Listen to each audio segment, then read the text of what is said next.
Greetings to my YouTube subscribers.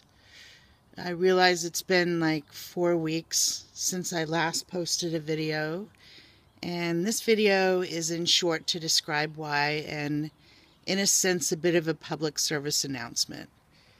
I've had a rough start to my beginning of my RV life on the road, and I just want to share with you why. There's my bounder. Bounder's great, and I've been parked here at my daughter's house for actually the last 4 weeks. My daughter and her husband took a trip, so I played nanny grandma. But the reason why I've been here for 4 weeks is dun dun dun dun. Welcome to my nightmare. For any of you who are looking to purchase a towed or a dinghy vehicle, this car is a 2009 Toyota Matrix, and I cannot tell you enough why you should not purchase one of these cars. Yeah, the car looks pretty cute, and it's a Toyota. And in my pre-RV life, I had a Toyota Avalon that was just an absolute cream puff. Never gave me any trouble. I love that car.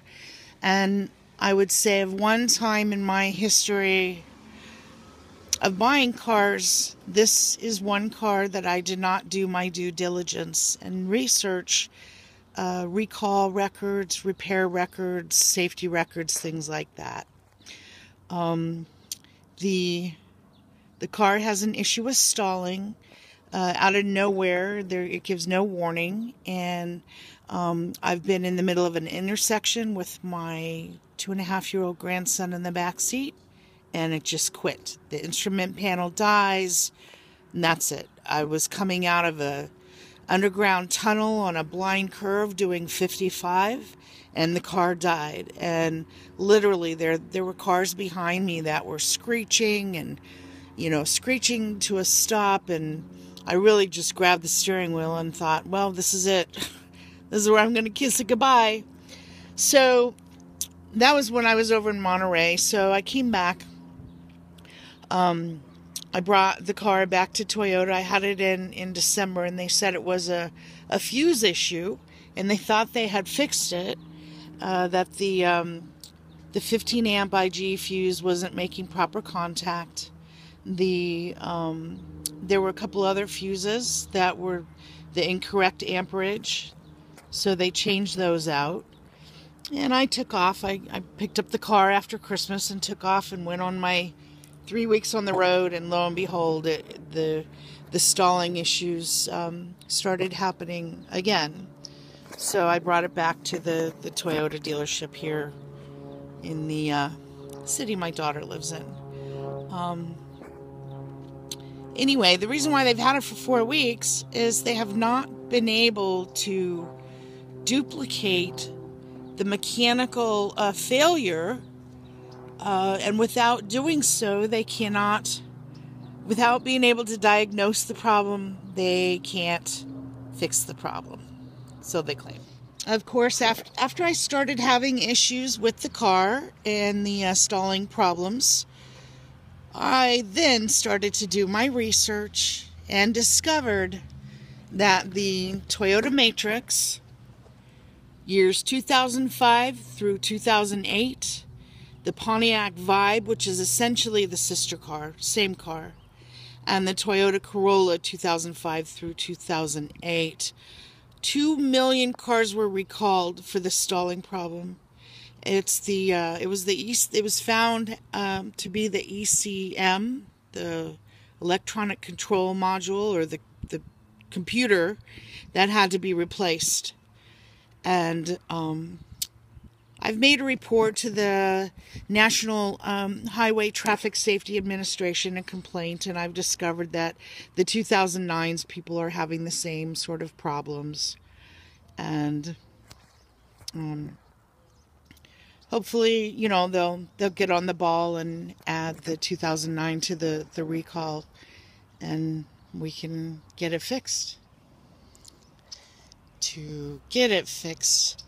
They did say, again, to stress that the car has to perform the malfunction in the presence of the motor technician who, if it stalls, they have like a little module that they can plug in and read the codes, the error codes. So I just picked the car up today and trying to decide what to do with a car that is not reliable, and I could not in good conscience even sell to another person, aside from the investment I have on the base plate and everything like that. I'm just feeling like I have another daughter that's pregnant. We're supposed to take a trip. There's no way I'm going to drive her around in this death trap. So what we figured out, what I'm going to do in the upcoming week is I am going to get in this car in the morning. I am going to drive it over to the dealer, and I'm going to drive around that block until I can get this thing to stall. And then I'll call them, and they'll bring the little device over that reads the codes, and hopefully we'll get an answer with that. So, in conclusion, buyer beware. Beware. Do your homework. Be prepared. Just because something's a Toyota, and I had a Toyota and it was so reliable and such a good car, this is a horse of a different color. So before you buy a vehicle, always check the consumer reports for safety records, repair records, recalls, things like that. So hopefully this will save somebody else from this trouble. Do not buy one of these cars. Y'all have a blessed day. You're a bad little matrix. Bad car.